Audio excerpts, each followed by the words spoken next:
Well, thank you, everyone. I'm just glad to be here, and I hope all of you are glad to be here. This is a special time and a special time to come to meet our God. You know, and the way we do it has got to be special.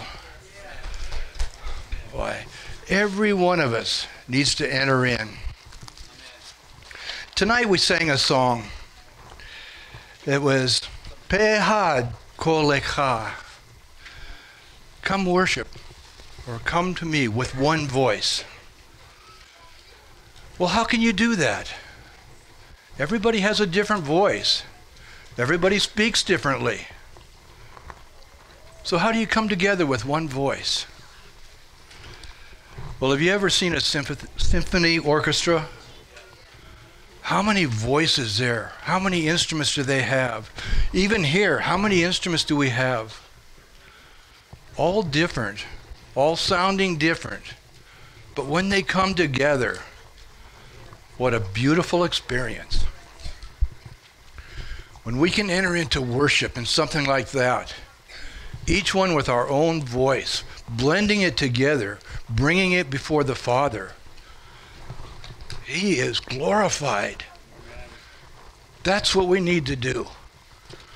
We need to get away from who we are, what we want, and enter into what He wants. Well, let's get into the message here. Now, I'm kind of fortunate here because I had quite a bit planned for this. But this morning, Pastor Bruce took most of my material. It was so good I couldn't resist. So I can cut it down from 4 hours to 3.5. You know, every time we say the Shema, we say the word Echad. Shema Israel, Adonai Eloheinu, Adonai Echad. Our God is one. But what does it mean? When you translate it to English, it says, "Hear, O Israel, the Lord our God, the Lord is one." And yes, He is. But do we really understand what Echad means? So tonight, in one of the first entries on your notes, is understanding Echad.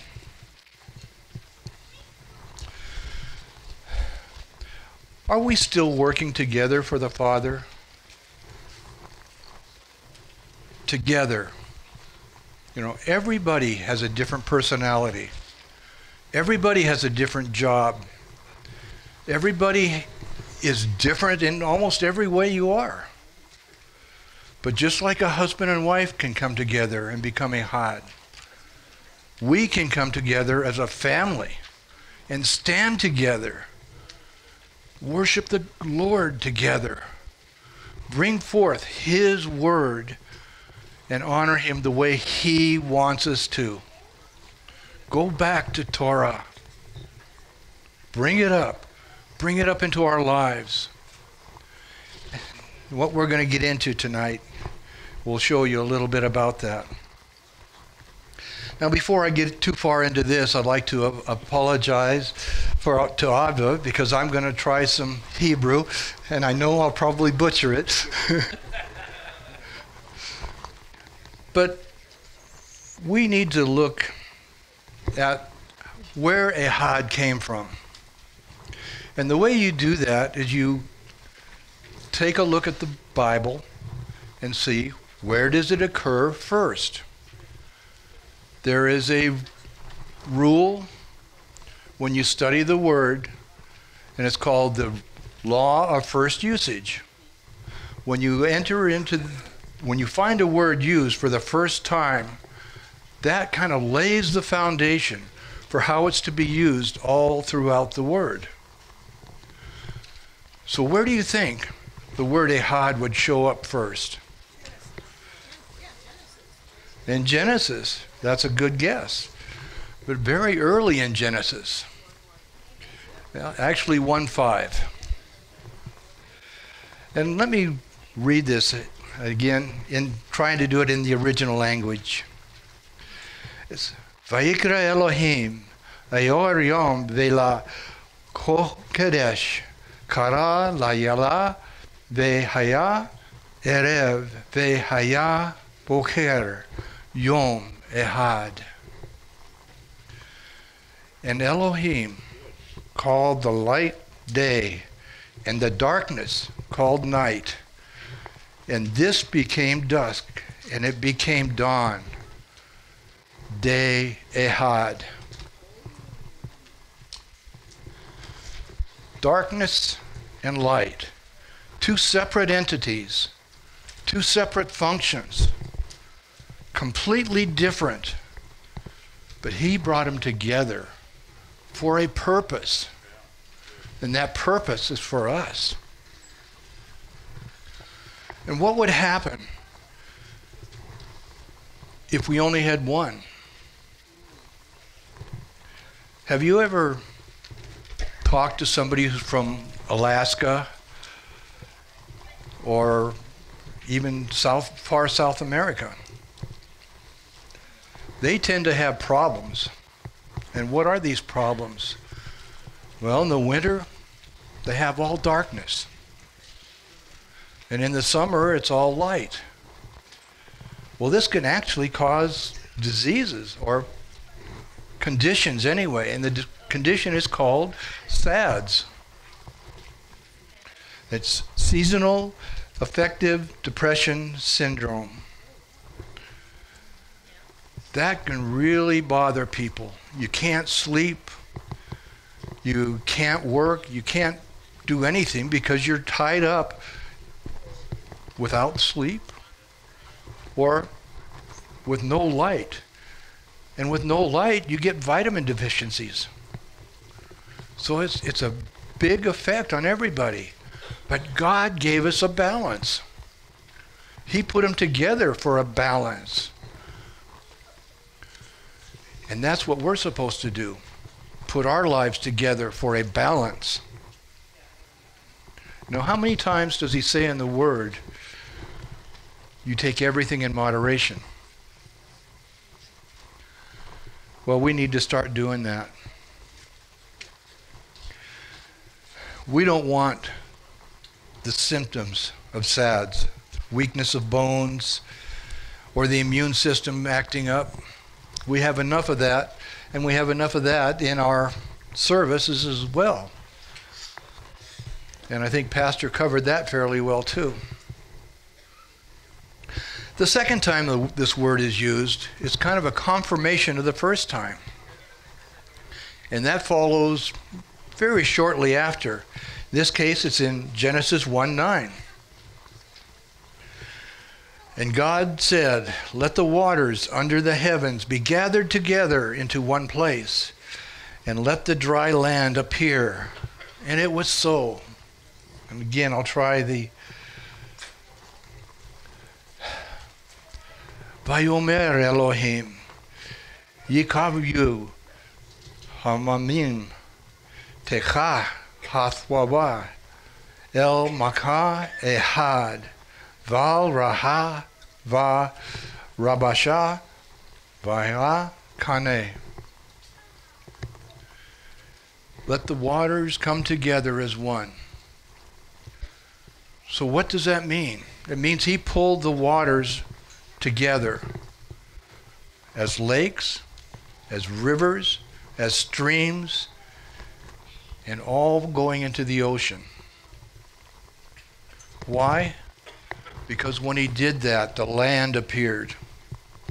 And the water is there to serve the land. Now he's pulling us together. And some of us can be oceans, some of us can be rivers, streams, lakes, but we're here to serve the God. To show him how we can come together and honor him. You know, he does so many things for us. You know, this tells us that God bound all the waters together. He didn't separate them. He pulled them together. Now, we may not see the way all of them are joined, but the only one right now that's not dead, or that's not bound, is the Dead Sea. And look what happened in that. It doesn't even support life anymore because it's not coming together. So we can see from both of these usages that Jehovah's purpose is to bring things together. To bring things together, to work together for a single purpose.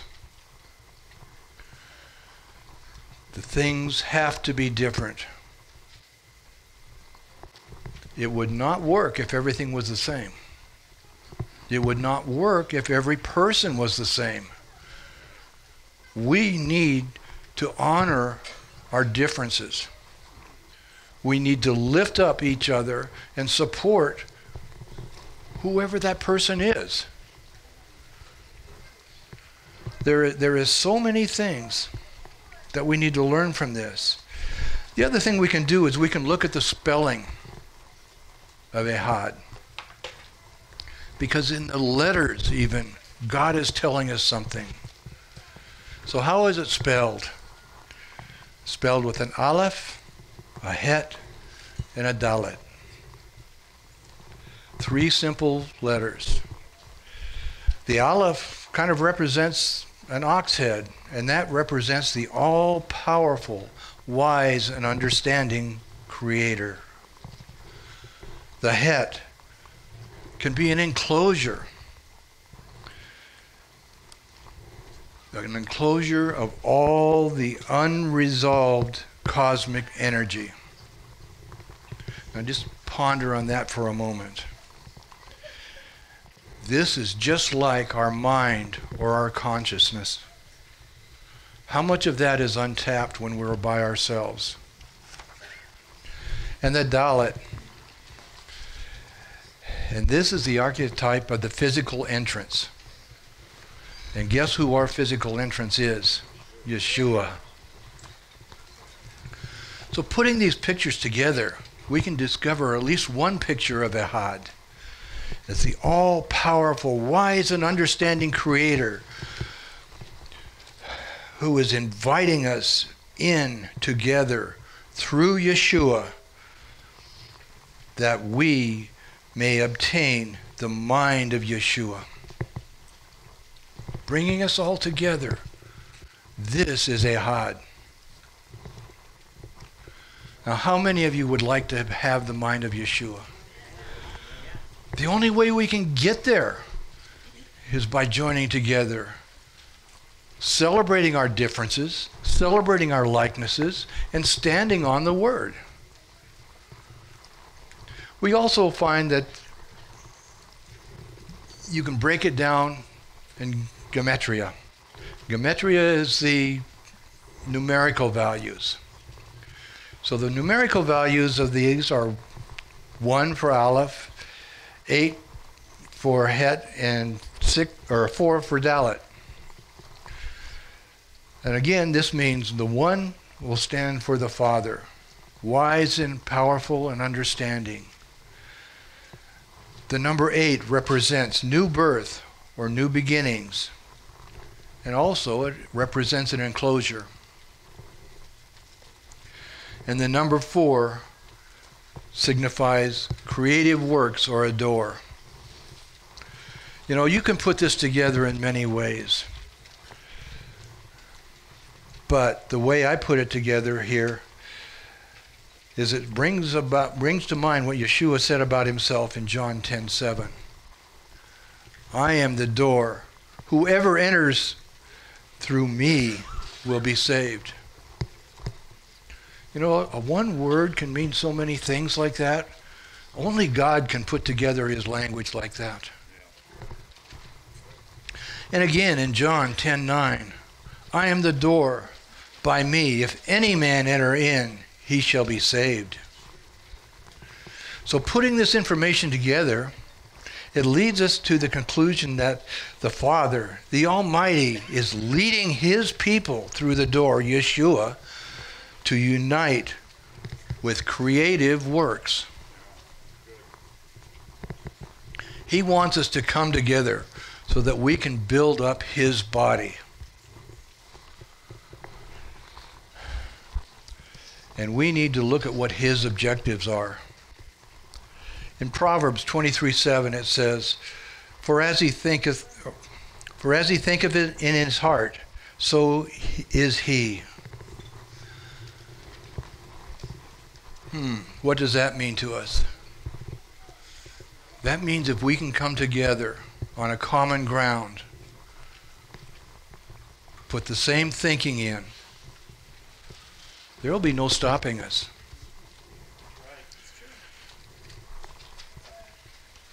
In Bereshit 11:6, or Genesis 11:6, Adonai said, Look, the people are Echad. They all have a single language, and see what they're trying to do. At this rate, nothing they set out to accomplish will be impossible for them. That was back then. And we know that that was the Tower of Babel that he was talking about, because they were trying to build up. Well, because of that was not his purpose, he had to put a stop to it. And he confounded the languages. And when he did that, people couldn't understand each other. They started getting offended because they couldn't understand one another. And guess what? The tower was never completed.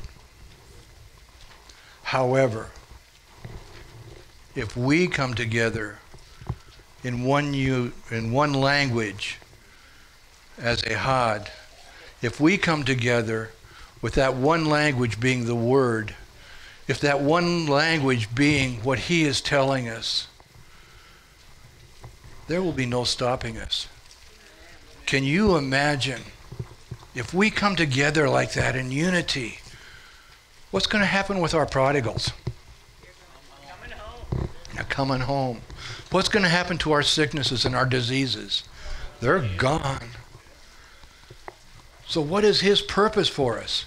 To bring everybody together, to lift him up, to lift us up, and to worship him. But we need to understand what coming together is. There is too many people out there who say, well, if we come together, you've got to do this, this, this, this, and this. Well, I don't do that. I may do this and this, but that's not within my reach at this point. And I think even Pastor Bruce gave us a great example on that when he first was told about the seat. It wasn't his time. Everybody was pressuring him to put him on, but it wasn't his time. He waited, and he waited until the Ruach prompted him. Once the Ruach prompted him, he's had him on ever since. But that's the way we need to treat each other. We can't go about and saying, if you don't do exactly what we say, you can't enter in. We just can't do that. We've got to look at people's heart. What is their intent? What is the chance of winning them over in many cases? But let the Ruach do the work. We can set up the principles of God. We can show them what we believe they are. But what if we make a mistake? You know, I'm an elder, and we have elders meetings usually every couple weeks. When we go into these meetings, we try to resolve a lot of these questions. And guess what? A lot of times it takes session after session after session just to get the right understanding. And this is all done with prayer and supplication, coming together, talking about it, disagreeing, listening to the other person. And that's what Echad is. You listen to the other person. You don't just turn it off because you don't believe on them. You listen to the other person. You take it into your spirit and let the Spirit deal with it. Is the Spirit telling you that this is right, or is the Spirit telling you that it's not right? And many times, I have changed my mind on several things. And sometimes I haven't. It depends on where the Spirit leads. But that's up to the Spirit. The only way I know to get there is by listening to the Ruach. The only way I know to get there is by, and I guess the best word for that would be midrash. And I just realized I've got way off on my notes, and I apologize for that. Let's go back and catch up a little bit. On number 1, it was understanding Echad. And A is the rule of first usage. And the way it's first used defines the way it is used after. And in number 2, the light and the darkness came together to become Echad. Each one is functioning according to its own purpose. And that's the other thing we need to really look at. We don't all have the same purpose. And thank goodness for that. I mean, it would be hard to function if I didn't have somebody to set this place up in this area. I'm busy with the sound a lot. I can be busy with the camera, but I can't take care of the chairs. I can't keep care of the heaters. I need other people around. And vice versa. I hope I complement what other people are doing. Each person with their own purpose. That's the way it works out. If people don't do what I think they should be doing, then guess what? I better look at myself. Why do I think that? I don't know what the Ruach has told them. I don't know what their purpose is. Now, I may find out down the line, but until I find out, I have no right to tell them that that's not what they're supposed to do. And that's hard in many cases. But that's what I've got to learn. That's, again, and I fall back on what Pastor Bruce was telling this morning. I don't pray that you have to change. I pray that I have to change. Let me change and rise up to know what the purpose is. Okay. And number 2, Roman numeral 3, the second usage, it validates the first usage. I'm sorry, B and C, I'm sorry. There's 2 different entities. And we're talking about the light and the darkness. They're 2 completely separate things. Different purposes, functioning nothing alike, but joining together for a single cause. And in C, we were designated for His purpose.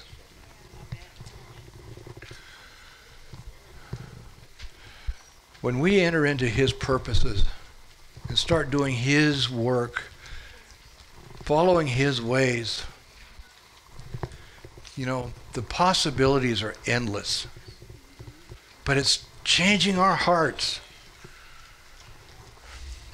getting away from arguments, getting away from petty feelings, and realizing that we all have to come together. Because when we come together, again, there's nothing that we can't do. Okay, continuing with number 3 now. The second usage validates the first usage. The waters came together, Echad, forming oceans, rivers, and streams. And in B, thus they brought forth the dry land. You can see that when things come together with God's purpose, what they can produce. Now the dry land is what we primarily live on. What would we do without it? What would we do if he didn't bring them together? We'd be treading water. And even the waters are different. You know, salt water is a lot different than most lake waters. And what happens there? Some fish that live in fresh water cannot live in the salt water, and vice versa. Some fish that live in the salt water, or actually more than just fish, they can't live in the fresh water. So God puts a balance out there. There's a purpose and a place for everything. And we need to recognize that. Look at the way God is bringing things together. And realize that you are an integral part of it. It's you that he's counting on. It's you that he wants to be part of his body. And being part of the body is not what you would expect. Because what part are you?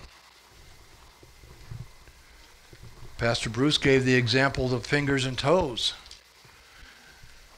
And those are fairly closely related. But what if you're a kidney? And I'm a foot? Those are not closely related. But I wouldn't want to do without either one. They're not the same function. They don't look the same. They don't follow the same rules. But they all come together to support the body. Do we?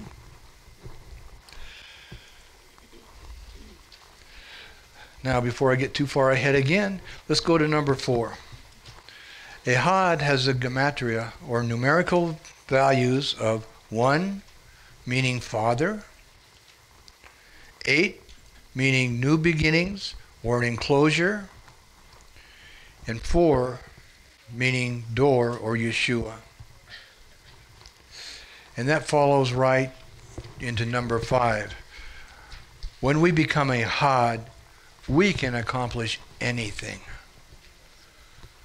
God said it, we can do it.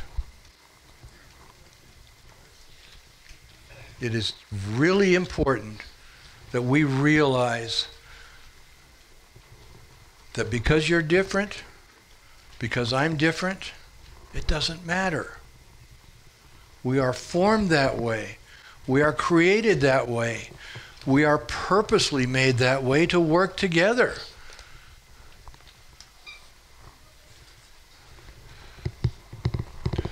Got a friend over here who's a butcher. Well, I'm not very good at being a butcher. But what would I do without it? You know? There is so many places, so many people doing different things that just come together to bring us all together.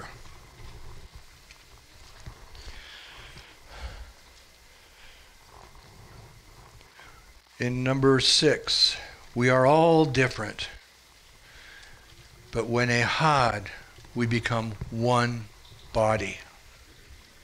One body, God's body.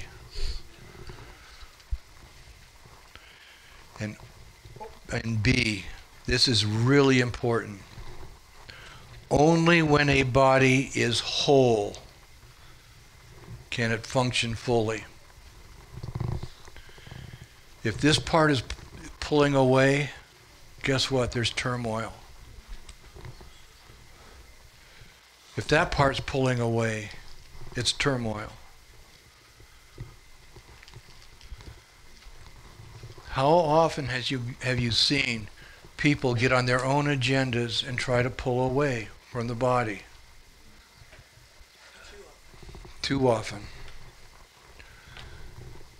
all that does is disrupt the function of God's body. His body. Delays His purpose.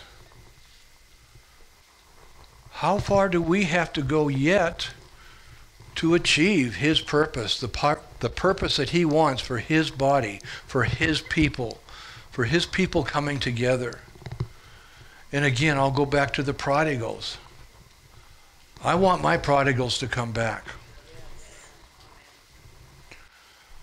I want the sicknesses and diseases that I see around here gone. The only way we can do that is when we stand together and as one. You don't stand by yourself. You don't go by yourself. You join together as part of the body. You lift up one another. When somebody is falling, you don't criticize them. You lift them up. When somebody's hurting, you don't disdain them. You lift them up. You pray for them. You get others to pray for them. You bring the body together. This is the immune system in a regular body. We've got to be part of that immune system. Unfortunately, a lot of people don't realize that. They think it's their way or the highway. Now, a lot of what I was going to cover is in Ephesians chapter 4. And that was really covered very well this morning, I thought. But we got to realize that Ephesians chapter 4 is written to exhort us as believers. Exhort us as believers in Yeshua, as we are Echad, united in one body through varying grace that He has bestowed upon each of us. Now, what does that mean? That means you have some abilities and blessings that I don't. You have some abilities and blessings that I don't. But when we come together, these tie together, and we can do anything. You know, I read the Word, and part of my conviction is that the Word says you don't cut your beard. Well, I look around, I don't see very many people with beards. Does that mean I've got to leave? No. Absolutely not. It says you don't cut the hair on the side of your head. I've let mine go. It's very difficult to control. But because God said to do it, I do it. And again, do I see other people that way? No. But it doesn't matter. I'm here to work with what the Ruach told me, not what he told you. If I can do what the Ruach tells me and enter in as a part of the body, then I can do my part. If I get trivial and start to pull away, guess what? We lose all the blessings. And the ones that I do have that I can bring are going to be gone. The ones that everybody else has that I can partner with are going to be gone from me. Now that doesn't make a whole lot of sense. I need you, every single one of you, and I hope that you need me in the same light, so we can work together. You know, Pastor Bruce is putting together a beautiful congregation, I believe. But there's people from every walk of life. There's people from every nationality, every kind of belief, with one or two commonalities. We believe in Yeshua as our Messiah. And we believe the Word is one book that we can bring together. Those are not negotiable. But we need to do that.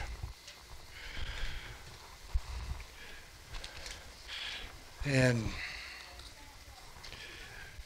one thing I want to point out is for you parents, you mothers and fathers in the faith, when you raise a child, what do you expect of them? You expect them to try something. And if they try, are you going to scold them because they don't get it right the first time? No, you'll pick them up. You'll encourage them. You'll help them along. And I know you've heard this before, but how important is it when we look at new believers, when we look at people that may or may not be as far along as we are, people that may have come from a different belief system. We're supposed to be there to encourage them, not to condemn them. You know, it goes back to the Jerusalem Council even.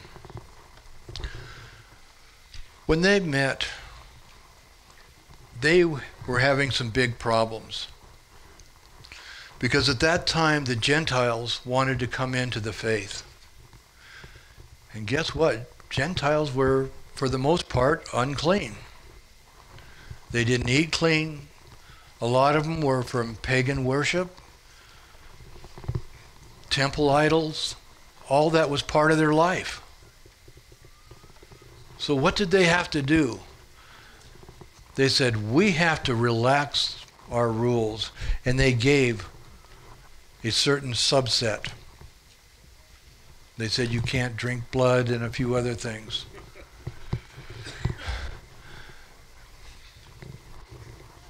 But for the most part, they didn't really give them hard and fast rules. What they did say is that when they enter into the synagogue, they will hear the words of Moshe, which is the Torah, every week. So if these people were truly wanting to come in, they could hear the word, they could grow, they could be encouraged. And that was the biggest growth of the church ever. They touched every nation, tribe, and tongue. Can we do that? You know, they started off basically with 12 people, the 12 disciples, which went to 11, and then back to 12. And they changed the whole world. Were they strict on some things? Absolutely. But not everything. They expected people to at least try. And that's what we expect. At least try. Make an effort. You know, if you don't really want to, then unfortunately we can't help you. You've got to have some desire. And usually that's from the Ruach. When the Ruach enters in, he will give you the desire in your heart. He will show you what he wants you to do, and he will show you the truth.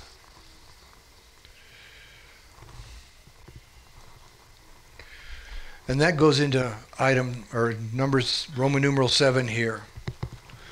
We need guidance from the Ruach. When the Ruach tells us something, we need to obey. And that goes back to the example I'm saying.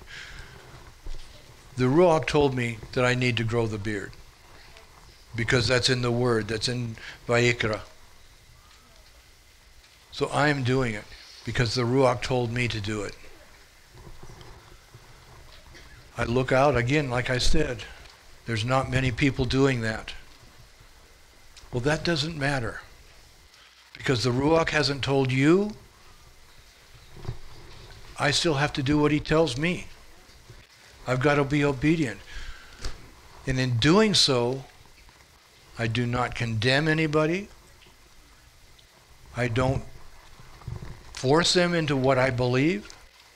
You let the Ruach work with them. If it's not their time, if it's not what the Ruach wants them to do, then fine. I will still enter in. I will still partner with them. I will still live to work with them, to bring them up, to do whatever I can to make this one body function together. Because that's what it's all about. And if I can't do that, then I'm not listening to the Ruach.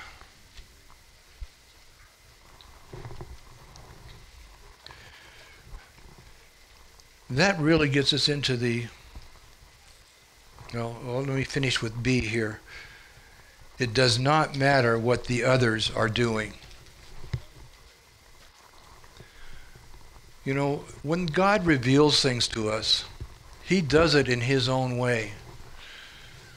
And He will tell somebody something, a new revelation, and it may be a year or 2 years before everybody else catches it. Does that mean you can slack off and not be obedient? No, absolutely not. But don't feel discouraged just because other people haven't gotten the revelation. The revelation is what He's telling you. And we need to be obedient to what He's telling you. Now, bringing it up, telling other people about it, yes. You do tell other people. You try to tell other people. But guess what? That doesn't always work. But that's all right. They'll get there. They will learn what the Ruach wants them to learn. I can't stand in condemnation for anybody. Because if I point a finger at somebody, guess what? I've got 4 pointing right back at me. And those 4 are probably more deserved than the one going out. Everybody has to watch out for offenses. When you get offended, that is probably the worst thing that can happen. There is so many verses in the Word that tells us we cannot be offended. You stand on God. You do not go to bed angry. You've got to stand and realize, and this is what God revealed to me. In fact, I've got it here. Well, let me go through here. In Roman numeral 8, we should not become offended. And in A, this is what God revealed to me. Offense is selfishness or self-centeredness. If I'm offended by something, it means that I'm looking at my values. I'm looking at me, what I think should be right. I'm looking at what I think should be done. I'm not looking at what God wants. I'm not looking at what the other person has gone through or what motivated them. I'm looking at what offends me. You know, Yeshua had many, many opportunities to be offended. He was kicked out of synagogues. He was chased all over the place. The scribes and Pharisees were continually looking for ways to convict him, and he knew it. But he did not become offended with them. The only time he got offended, and it was a righteous offense, was when he kicked the people out of the temple for money changing. And that was because it was his God's house. But he did not carry an offense for the people. He carried an offense for the deed and not the people. I have looked at so many different cases in history and even in my own life. And there have been some people that have hurt me really bad at times. And at the time, I carried an offense. As time went on and I learned more and more, God revealed to me that yes, it's selfishness. I said, well, how can that be selfishness? They did something deliberately. And he said, you don't know what they have been through. You don't know what they have come out of. Do you know that most abusive parents came from abusive parents? Most child abusers came from child abusers. You know, these are people that we don't need to be offended with. Yes, you hate the crime, you hate the sin, but you pray for the people. Amen. God has told us to lift these people up, to pray for them. You wonder why he says pray for your enemies. Most of your enemies have problems like that, and sometimes even worse. You know, even if we look at ISIS, it's probably the worst enemy that we have right now. Well, guess what? They are oppressed by Satan. That's where they're coming from. So what is our responsibility? Our responsibility is to pray for them. Don't be offended with the people. Be offended with the deeds. And there's a big difference. We've got to do what Yeshua tells us to do, what the Ruach shows us. We can't just stand there and go by our own feelings. And for me, I know that a lot of times, in fact, most of the time probably, my feelings are wrong. I've got to adjust them. And it goes back to what, again, what Pastor Bruce was telling us. I don't pray that the other person would change. I may pray that they be delivered, but I pray that I change so that I can understand and pray for them properly.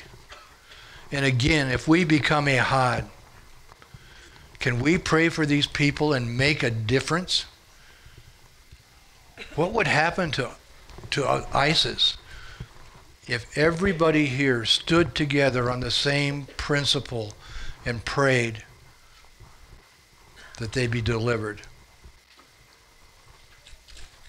What a difference that would make. If one can put 1,000 to flight and 10,000, when you get a whole body together, what's going to happen then?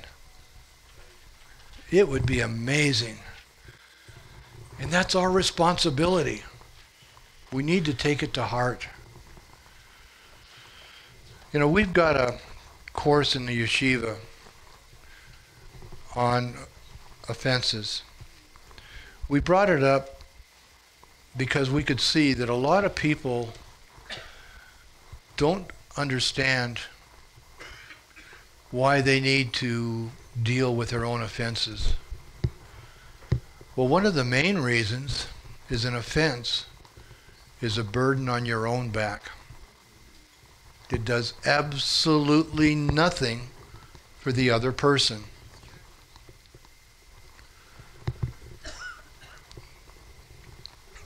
I have seen many cases where a marriage breaks up, and it breaks up very badly. And let's just say the wife, for one, carries a big offense because the husband was really bad to her. Well, guess what? She's carrying the offense. It's bothering her. Whenever she looks at another man, a lot of times, she relates to her ex-husband who was treating her bad. And what about him? He's sitting out there free. Not a care in the world. It doesn't bother him. You're already separated. He's free. She's in bondage. So why do you have to deal with offenses? To get yourself out of the bondage. Set yourself free. And this will allow you to get back in relationship with the Father.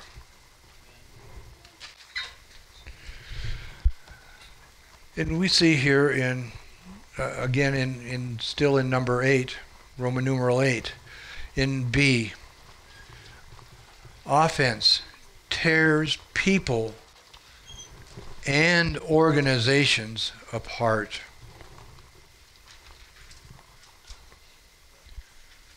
That's probably one of the biggest things. I'm not getting my way, so I'm getting out of here. And I'm going to bring all my friends with me. That doesn't even make sense. When you realize that if you stay put, if you have strong feelings, bring them up. Work with somebody. Be a new wineskin. Be willing to change. Be willing to listen. That doesn't mean the other person's always right. Not by any means. But it doesn't mean that you're always right either. Work with it. Listen to the Ruach. Follow what the Spirit's leading. And let's grow together. And in C, the big question, what would Yeshua do?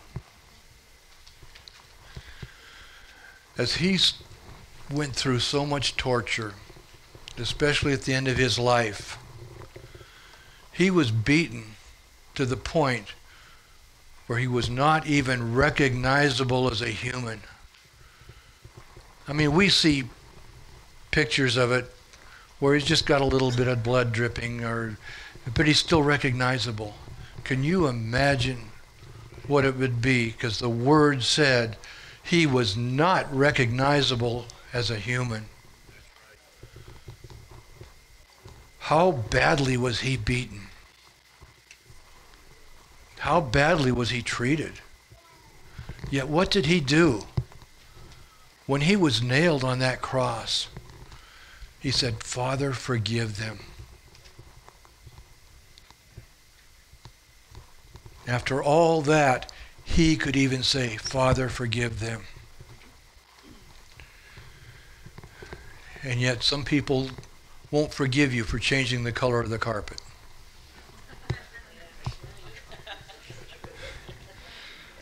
You know, it's sad, but it's true. But remember, and also in Roman numeral 9, forgiveness gets the burden off of your back. We don't need to carry that burden. And I'll tell you, it's heavy. It's a heavy burden, and it's great when you lay it down.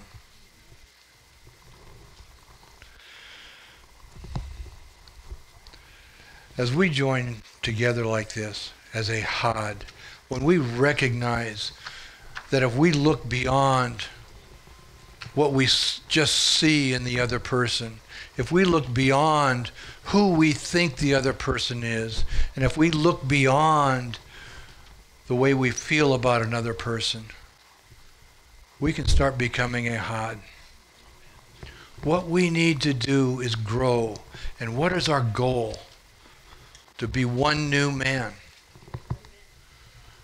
Well, you can't be one new man when you're split apart. You can't be one new man when you're holding offenses against your brother or your sister. You can't be one new man when you get upset over the little things.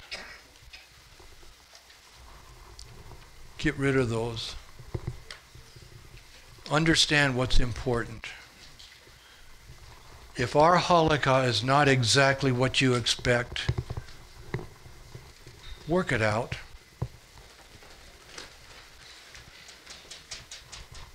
If I feel like I'm not going to buy anything on Shabbat, I'm not going to buy anything on Shabbat. And it does not matter if the church has put that into a policy. On the other hand, if I believe the Word doesn't say that, then I can make allowances. Now what I do is what the Ruach tells me to do. And believe me, I had better be obedient to the Ruach. But that's what pulls us together. When you realize that if you're convicted about doing something, you can do it. It doesn't matter what the other people are doing. And if you're not convicted about it, you can wait until you are. Join together. Pull together. Realize that the whole thing is about coming together. The whole thing is about one new man. And with that, we'll just close with number 10 here. As a one new man congregation, we need to be Echad. Thank you.